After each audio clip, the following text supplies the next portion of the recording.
अस्सलाम वालेकुम students, welcome to our channel world of education. आज हम वर्ल्ड ऑफ एजुकेशन के अंदर CS 101 का according to new syllabus module number 8 और मॉड्यूल नंबर 9 को कवर करेंगे। सबसे पहले बात वही है कि मॉड्यूल नंबर 8 भी मॉड्यूल नंबर 7 से रिलेट करता है, यानी सर्च ऑपरेशंस पर ही जो ये मॉड्यूल है कंटेन करता है, मुश्तमिल उसी पर है। वही आगे फर्दर चीज़ें डिस्कस करेंगे। देखें 8.1 पर इन टाइटल जो आगे न्यू टॉपिक है, इन टाइटल क्या होता है? This operator will give us those web pages in which the search term appear in the title of web pages.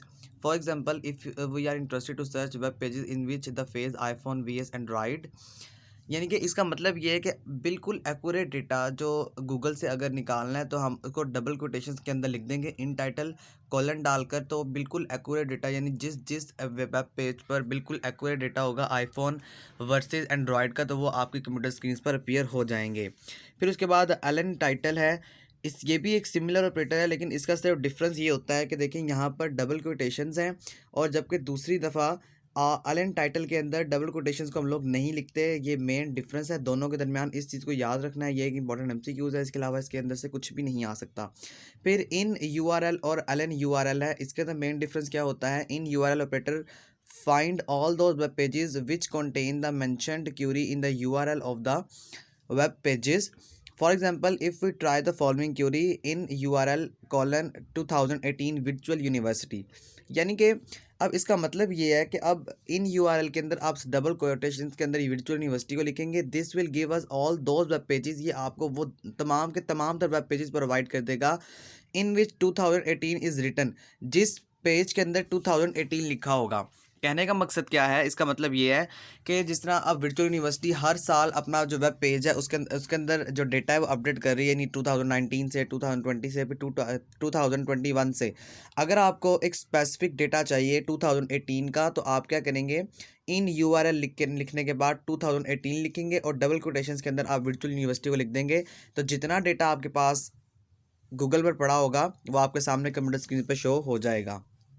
फिर इन टैक्स और एलिन टैक्स है। इन टैक्स के अंदर वही दोबारा वर्चुअल यूनिवर्सिटी एडमिशन 2018, यानी कि वर्चुअल यूनिवर्सिटी एडमिशन 2018 में ओपन था, कब तक ओपन था, क्या डेट थी, फाइंडिंग डेट क्या थी, फिर रिजल्ट कब आया था, क्या सिलेबस था, वो तमाम का तमाम अपना डेटा 2018 का आपके कंप्यूटर स्क्रीन पर शो हो जाएगा। जबकि एलिन टैक्स के अंदर वही दोबारा डिफरेंस है कि आप यहाँ पर डबल कोटेशन को इस्तेमाल नहीं करेंगे, और एज इट इज़ बाकी जो क्यूरी होगी, जो सर्च बार में आप लिखेंगे, वो एज इट इज़ लिखी जाएगी। फिर प्रॉक्सिमिटी सर्च क्या होती है? Suppose we are interested to search two words, आप अगर दो वर्ड्स को सर्च करने में इंटरेस्टेड है, जिस तरह के एजुकेशन और virtual university, both words should be collocated on the web pages within the margin of those words. To achieve this we can use the operator around, यानी कि अगर दो वर्ड्स हैं और दोनों आपस में रिलेट करते हैं, तो अब इनको रिलेट करने के लिए एक हमें ऐसा स्पेसिफिक वर्ड चाहिए होता है जो इन दोनों को आपस में एक ही क्यूरी बार में रिलेट करवा सके, जिस तरह के education around 3 virtual university. This query will give all those web pages on which both words are available, यानी कि अब इसका मतलब ये है कि अब ये अलग अलग वेब पेजेस ढूंढने से बेहतर है कि इस तरह एक ही वेब पेज जो है वो ढूंढ लिया जाए, एक वेब पेज को फाइंड कर लिया जाए जिसके ऊपर ये दोनों के दोनों जो वर्ड्स हैं वो लिखे हुए होंगे। फिर उसके बाद देखें आगे, अब कम्प्लेक्स थ्योरी की बात करते हैं। ये वो वाली थ्योरीज थी जो कि बहुत ज़्यादा इजी थी। एज लाइक एज के एजुकेशन के मतलब आप लिखेंगे तो आप सिर्फ अपने गूगल बार में एजुकेशन लिखेंगे, जितने वेब पेजेस होंगे वो आपके सामने अपीयर हो जाएंगे। वर्चुअल यूनिवर्सिटी के बारे में आप सर्च करना चाहते हैं तो आप वर्चुअल यूनिवर्सिटी के बारे में लिखेंगे तो आपके पास जितने वेब पेजेस होंगे वो ओपन हो जाएंगे। अब थोड़ी सी कम्प्लेक्स थ्योरी की तरफ आते हैं। कम्प्लेक्स थ्योरी क्या होती है?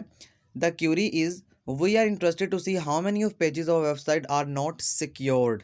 सिक्योर जो होता है चीज़ वो बड़ी इंपॉर्टेंट होती है। जिस तरह के अगर सिक्योर वेबसाइट होगी तो जो कंप्यूटर में वायरसेस आने के खतरात हैं वो बहुत कम होते हैं। इसके अलावा हैकर्स ने क्या किया होता है, वेब पेजेस के अंदर कुछ ना कुछ ऐसी चीज़ें रखी होती हैं जिससे आपका कंप्यूटर में वायरस आ सकता है और एज अ रिजल्ट आपका कंप्यूटर डिस्ट्रॉय भी हो सकता है। तो अब वो कह रहे हैं कि अब आपको अगर सिक्योर सर्च करना है तब आप क्या करेंगे? तब आप youtube.com लिखेंगे इन url.https। https का मतलब ये होता है कि हाइपर टेक्स्ट ट्रांसफ़र प्रोटोकॉल्स, यानी कि मतलब ये है कि अब youtube.com जो एक सिक्योर ऐप है, अब यूट्यूब पर जितना भी डेटा होता है उसके अंदर हैकर कुछ भी जो है वो हैकिंग के लिए डेटा नहीं डाल सकते। फिर मॉड्यूल नंबर 9 की तरफ आते हैं। What we should not search on internet, हमें इंटरनेट पे क्या सर्च नहीं करना चाहिए? देखें there are 3 main reasons, 3 main reasons हैं इंटरनेट पर सर्च करने की, ना करने की। क्या होता है कि they are many things which we should not search on Google, हमें कुछ गूगल पर सर्च नहीं करना चाहिए, बट वाई, लेकिन क्यों? इसकी 3 रीजंस हैं। सबसे पहले गूगल ऐड को हम लोग सर्च नहीं करेंगे गूगल पर, क्यों नहीं करेंगे? क्योंकि Google give you advertisements based on your search queries, history, geographical locations etcetera. यानी अब एडवर्टाइजमेंट गूगल बहुत ज़्यादा कर रहा होता है। जिस तरह कि अगर आप यूट्यूब पे देखें तो यूट्यूब पे अगर एक फेमस बंदे की वीडियो है जिसमें तकरीबन 10 से 20 हज़ार व्यूज़ हैं, तो उसको ओपन करने से पहले आपको एक ऐड देखना पड़ता है। इसी ऐड का जो मनी होती है, इसी ऐड का जो पैसा होता है, वो जो यूट्यूबर होता है उसके अकाउंट में चला जाता है। इसी तरह से अगर हम ऐड सर्च करेंगे तो ऐड सर्च करने के बाद Google give you advertisement based on your search queries. अब यहाँ पर गूगल आपको क्या करेगा? एडवर्टाइजमेंट करेगा। यानी गूगल ये समझ रहा है कि आप शायद कुछ ना कुछ एडवर्टाइजमेंट करना चाह रहे हैं, जिसकी वजह से आप ये क्या कर रहे हैं? सर्च कर रहे हैं। फिर सिक्योरिटी एजेंसीज के बारे में सर्च नहीं करना चाहिए। Law and enforcement agencies might see your queries and can inquire you can search at your location if they are see a sensitive term searching again and again। for suppose कि अगर आप search कर रहे हैं कि for example दहशतगर्द किस तरह से हमला करते हैं, या पिछली जितने भी साल गुजरे हैं उसमें दहशतगर्दों ने किस किस तरह से हमला किया, क्या वीडियोस थी। अब जितना भी आप डेटा सर्च कर रहे होते हैं, वो आपका जो डेटा होता है वो लोकेट किया जा रहा होता है पीछे कंपनी की तरफ से। अब अगर बार बार सर्च कर रहे हैं तो उनको शक हो जाता है कि शायद या तो ये हमला करने के बारे में सोच रहा है, या ये सोच सकता है, या ये कुछ ना कुछ इस तरह का अननोन मटेरियल करना चाह रहा है। तो जिसकी ये सेकंड वजह है कि आप सिक्योरिटी एजेंसीज पे जो है वो सर्चिंग नहीं कर सकते। The next one is something sometimes when we search like free music we can be trapped to provide a virus which might be harmful for our computer। ये वही बात है जो मैंने पहले अभी आपको क्लियर की थी कि अगर आप कुछ ना कुछ ऐसा सर्च कर लेते हैं कि जिसके अंदर से कुछ ना कुछ सिक्योर नहीं होता, तो आप क्या करते हैं? वायरसेस अपने कंप्यूटर में अटैच कर देते हैं। हैकर्स क्या करते हैं? हैकर्स जो होते हैं वो कंप्यूटर्स के अंदर वो उस फ्री म्यूजिक के अंदर वायरस की कैसी फाइल रख देते हैं जिससे हम ओपन कर लेते हैं, और ओपन करने के बाद हमारा कंप्यूटर पे वो आ जाता है, जिसकी वजह से हमारा कंप्यूटर जो है डिस्ट्रॉय हो सकता है। फिर अवॉइड करना चाहिए ऐड से, क्योंकि अवॉइड ऐड करेंगे तो आपका ईमेल जा सकता है, मेडिकल इश्यूज हो सकते हैं, ड्रग्स हो सकते हैं, your name, your location, your favourite things, कि तमाम की तमाम तर चीज़ों से हमें अवॉइड करना चाहिए।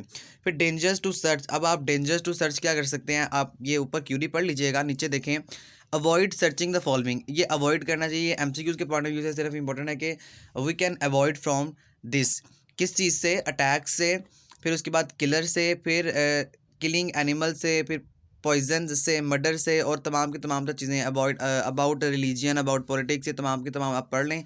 इसके अंदर कुछ भी नहीं है, सिर्फ एमसीक्यूज पॉइंट ऑफ व्यू से इंपॉर्टेंट है। या एक शॉर्ट क्वेश्चन आ सकता है कि हम लोग किससे अवॉइड कर सकते हैं मिड टर्म में। फिर अवॉइड साइबर सिक्योरिटी अटैक्स क्या होता है? अवॉइड करना चाहिए searching the following free music. अभी फ्री म्यूजिक आपको बताया है क्यों सर्च करेंगे। अगर आप फ्री म्यूजिक सर्च करेंगे तो कोई ना कोई हैकर होगा, जिस हैकर ने क्या किया होगा, आपको उसके अंदर एक अननोन फाइल बना के दी होगी, जिसकी वजह से आपका कंप्यूटर जो है वो डिस्ट्रॉय भी हो सकता है। फिर अनप्लेजेंट रिजल्ट भी होते हैं। अनप्लेजेंट रिजल्ट का मतलब ये होता है कि आप सर्च कुछ ना कुछ कर रहे होते हैं और आपके सामने कंप्यूटर स्क्रीन पर कुछ ना कुछ मजीद अनसर्चिंग सा मटेरियल आ रहा होता है। For suppose you might search the following और similar thing and might get unpleasant result which might depress you, smoker, lungs and skin conditions। यानी कि अगर आप ये सर्च करेंगे तो आपके पास जो डेटा होगा वो कुछ ना कुछ फर्दर मज़ीद जो अननोन डेटा होगा वो आपके कंप्यूटर स्क्रीन पे शो हो रहा होगा। ये आपका मॉड्यूल नंबर 8 और मॉड्यूल नंबर 9 था। इसके अलावा अगर आप मॉड्यूल नंबर 1, 2, 3 से लेकर 8 तक देखना चाहते हैं तो इसी चैनल पर दस्तयाब हैं। आप जो हैं वो इस पे मौजूद हैं, सारी वीडियोस आप देख सकते हैं। वीडियोस अच्छी लगी है तो आप इसको लाइक करें, अपने फ्रेंड्स के साथ शेयर भी कर दें और काइंडली मेरे चैनल को सब्सक्राइब भी कर दें। याद रखिएगा कि मैं इस चैनल पर आने वाला हर क्विज़, आने वाली हर असाइनमेंट और आने वाला हर जीबी, हर सब्जेक्ट का अपलोड कर दूँगा। तो काइंडली मेरे चैनल को सब्सक्राइब भी कर लें। Thank you so much. अल्लाह हाफिज़।